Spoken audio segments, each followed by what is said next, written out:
was going to start out the speech differently than I did, but I think I made the mistake of not sending the title out. And it's actually kind of fitting because the title from the speech was supposed to be, "Don't be mistaken, success is not a mistake." And I also didn't check the manual because I was supposed to have visual aids. So I've started out a speech on how to be successful and how not to make mistakes by already making 2 mistakes. Mr. Toastmaster, fellow Toastmasters, and honored guests. Mistakes are bound to happen. No matter what we do, we're going to make mistakes.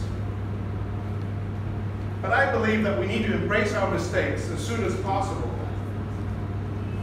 so that we can learn from them. Because the sooner we embrace our mistakes, the sooner we can find solutions to our mistakes. Mistakes come in all sizes, big and small.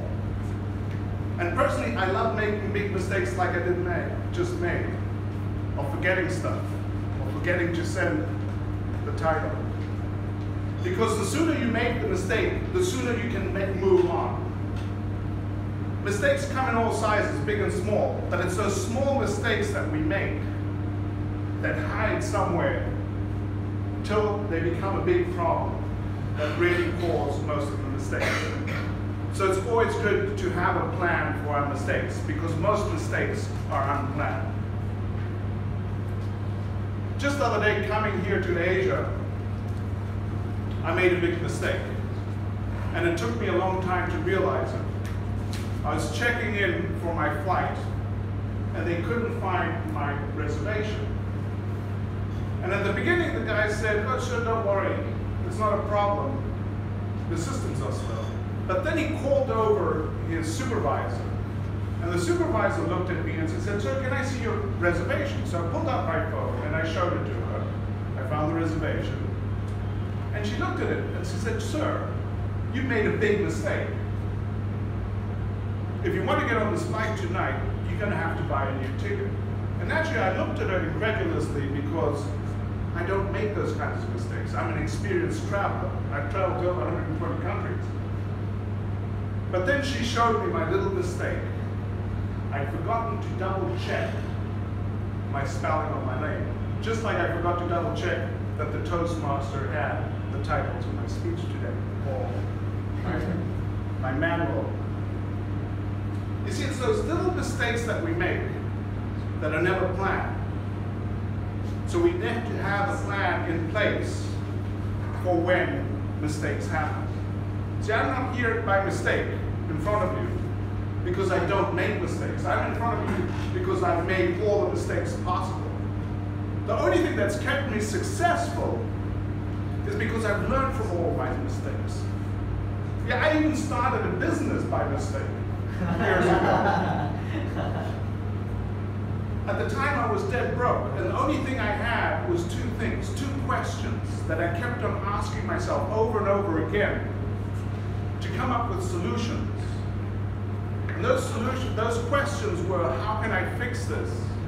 And how can I use this? See, when I started my business, I had no plans of starting a business. I was dead broke. But thanks to asking these 2 same questions over and over again, I came up with solutions. I was so broke, I didn't have anything to do. I mean, I literally had no job anymore. But I kept on asking these 2 questions. How can I fix this? And I came up with a silly business idea, probably the silliest idea I've ever had. But I kept on asking these 2 questions, and I became more successful than I ever could have imagined. I went from being dead broke to becoming a millionaire in less than 3 years. All because I didn't give up, and I kept on asking the same questions over and over again. When I started my business, I started with 3 employees because I didn't have more money to hire them. And I hired anybody. So these people didn't know what they were doing. So they made every single mistake they could possibly make. But the biggest problem was that somebody in my business who made every single mistake and made the most costly mistakes, that I couldn't fire him because that person was me. So I needed to come up with a solution to stop making mistakes. So the first thing I did naturally was to hire more people. But the more people I hired, the more mistakes got made. because I didn't have a system in place to stop those mistakes. So I went and looked for software solutions, and they worked pretty good. But then I went to look for experts, consultants who could help me. And then one day I was flying out to one of these consultants, and I came up with the most amazing solution. It wasn't the consultant who came up with it. I came up with it purely by mistake, because I kept on asking these two questions. How can I fix this? How can I use this? And as I was boarding that plane to visit the consultant, I peeked into the cockpit, and then I saw the pilots doing something that I thought was pretty amazing. They were sitting there with a piece of paper, and they were checking off things. They were going over their pre-flight checklist. And I thought to myself, maybe, just maybe, a checklist would stop the problems. So when I sat down in my seat, I started writing down the procedures we were having problems with, and I started looking for solutions, and I wrote checklists for them. When I got back, we implemented those solutions, and within days, our error rate fell down to 0. Our productivity shot up, and most amazingly of all, our customer satisfaction skyrocketed. And thanks to that, thanks to asking the same questions over and over again, and thanks to using these checklists, my business started to run like clockwork.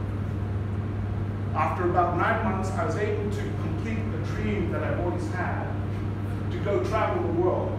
And I took off a whole year and went traveling the world, all while my business kept on running like clockwork. All thanks to having a simple checklist in place and simple procedures that everybody could follow. Because we had hiring checklists. So when we hired somebody, we'd check off all the things. We hired great people. Every procedure we had a checklist and a procedure. So people who were brand new, who came on, could follow this exact same system that the experts who had been working there for a year or so were doing. So literally the problems went down. What I want to give you all today is a quick gift, because what I've created from these checklists is even a business now where I help businesses eliminate their mistakes by making checklists. So in order for you guys to master your mistakes, I want to give you this quick gift. I want you to think about an area where you're having problems in your life, or maybe a mistake you just made. And I want you to think about how you could have avoided that mistake. Or a lesson that you've learned from your mistake. Because to me, mistakes are the biggest lessons you can have. The bigger the mistake, the bigger price you have to pay for your mistake, the more you're going to learn. So think about that. What is an area in your life where you've had a problem? Think about what the problem was. Think about the solution you have. And then ask yourself, probably the most important question, how can you use what you learned in order to not to make that same mistake over and over again? You don't have to do that right now, but what I beg you to do is this evening to go and write this down and think about it. Because I use checklists for everything. This is my flight checklist, or flight booking checklist, which now has double check the last name on it. So I don't make that costly mistake and spend thousands of dollars on something I really don't want, what I already paid for. So everything in our life can use checklists. To me, a checklist is like a Swiss Army knife of business, because it's a multi-tool that can fix virtually any business problem we have. And if you implement the checklist, you guys will become masters over your mistakes, and you'll become masters of success. So I want you all to remember that success really isn't a mistake. But while you're becoming successful, while you're heading towards the destination of the success you want, you will make mistakes. And checklists can help you keep those mistakes in place. Thank you.